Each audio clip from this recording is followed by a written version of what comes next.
रघुपति किन्हीं बहुत बड़ाई। तुम मम प्रिय भरत ही संभाई। अर्थ। हनुमान जी ज्ञानी एवं अनंत गुणों के सागर हैं, इसलिए इन्हें ज्ञान गुण सागर भी कहते हैं। भावार्थ। ज्ञान के प्रदाता भगवान शंकर हैं। हनुमान रुद्रावतार हैं और भगवान शिव की तरह ही यथार्थ ज्ञान के प्रदाता भी हैं। प्रभु श्रीराम कह रहे हैं, तुम ज्ञान और गुणों की दृष्टि से भरत सम हो। तुम दोनों ही ज्ञान के समुद्र हो।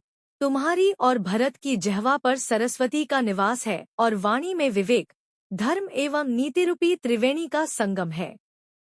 अतः तुम भी भरत के समान ही मेरे प्रिय भाई हो। मेरा परम भक्त यदि तुम्हारी उपासना नहीं करेगा तो उसे मैं, श्री राम, कभी नहीं मिल सकता। मेरे भक्त पर जब तक हनुमान की कृपा नहीं होगी तब तक वह मेरी कृपा का पात्र नहीं बन सकता है। ज्ञान के बिना भगवान नहीं मिलता। भवसागर से मुक्ति पाने के लिए ज्ञान अति आवश्यक है और अज्ञानार्जन के लिए हनुमान जी की भक्ति ही सबसे सुगम उपाय है।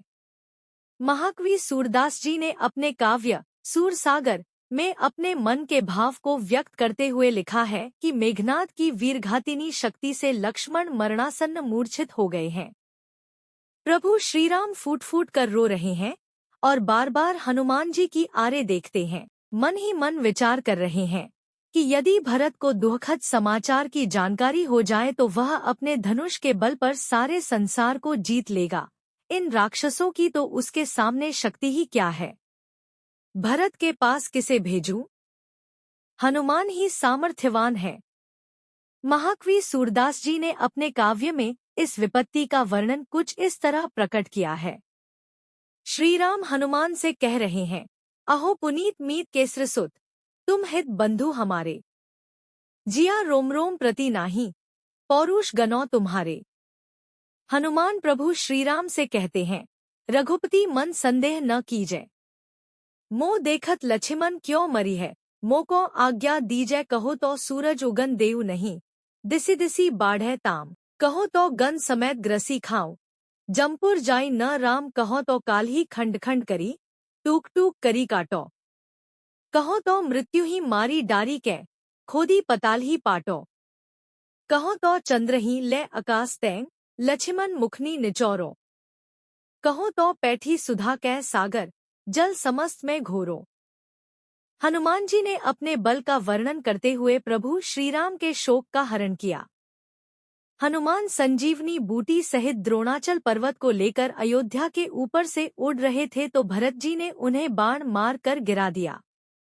उन्होंने भरत जी को सीताहरण एवं लक्ष्मण की मरणासन्न मूर्छा के बारे में सब कुछ बता दिया। उन्होंने दृढ़तापूर्वक प्रभु श्रीराम से जो कहा था वह करके दिखा दिया। द्रोणाचल से संजीवनी बूटी लाकर लक्ष्मण जी के प्राणों की रक्षा की। प्रभु श्रीराम पूर्णतः शोक मुक्त हो गए। हनुमान भी भरत के समान ही प्रभु श्रीराम के परमप्रिय भाई हैं, इसमें कोई संदेह नहीं। अवधपुरी में रघुकुल शिरोमणि दशरथ की 3 रानियां थीं, लेकिन पुत्र नहीं था। पुत्र प्राप्ति के लिए कामेष्टि यज्ञ कराया गया। अग्निद्वे हाथ में चरु, हविष्यान खीर लिए प्रकट हुए। राजा दशरथ ने खीर के उचित भाग बनाकर तीनों रानियों को दे दिया। रानी कौसल्या और सुमित्रा ने प्रसन्न चित्त होकर खीर को तुरंत ग्रहण कर लिया। रानी कैकेयी अपने हिस्से में आई खीर की मात्रा से संतुष्ट नहीं थी। खीर का दोना हाथ में लिए विचारमग्न थी। तभी एक चील ने उनकी खीर पर झपट्टा मारा और कुछ खीर मुख में रखकर उड़ गई। इस खीर की कुछ बूंदें अंजनी माता के मुख में जा गिरी। इस विवरण के अनुसार हनुमान जी की उत्पत्ति अग्निदेव द्वारा दी गई उस हविष्यान खीर से भी मानी जाती है जिससे भरत जी का जन्म हुआ था। अतः हनुमान भी भरत के समान ही प्रभु श्रीराम के परमप्रिय भाई हैं।